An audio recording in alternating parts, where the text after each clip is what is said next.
I'm honored to be here this evening to accept this award from the Junior Achievement, an organization I've been aware of since my very early days in business. And I want to use this opportunity of this recognition of my journey through business, my business career, to kind of make a statement to our audience today that business could be the most powerful force for good in the world if we simply learn to care for the people we had the privilege of leading.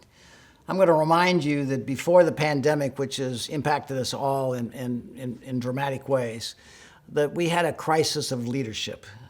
What I mean by that is prior to the pandemic, when we had the lowest unemployment in 50 years, a strong economy, we still had an environment where we had one of the highest levels of depression and anxiety we've ever had. Why?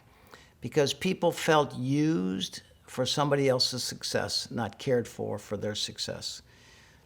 Statistically, 88% of all people in this country feel they work for an organization that does not care about them.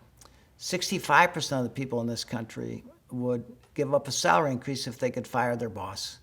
And there's a 20% increase in heart attacks on Monday mornings. What I want this audience to hear is that in my business education, I always thought it was about creating revenue. A successful business was profits, shareholder value.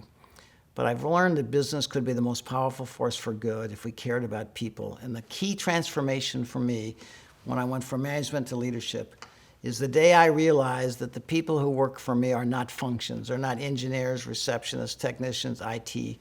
They're somebody's precious child that's been placed in my care. And that transformed the way I viewed them, because I no longer viewed them as a function of my success. I viewed them as somebody's precious child, knowing that the way I would treat them would affect their health, because the Mayo Clinic told us that the person you report to at work is more important to your health than your family doctor. Okay, and the second thing that I realized is if we could send them home feeling valued, looking forward to coming back the next day, they would treat their family, their spouse, their children, and behave in their community dramatically differently. So what we had before the pandemic is we had a poverty of dignity in this country where people felt used, not cared for. So I hope that all of you in developing the future of business, that we can embrace this in our very young people, that we not only teach them how to create economic value, but we teach them how to create human value, so that we have a society where they spend most of their waking hours are part of an organization that cares for them. That is the power of truly human leadership. Thank you for this honor. I'm profoundly privileged as a longtime citizen of this wonderful community. Thank you very much.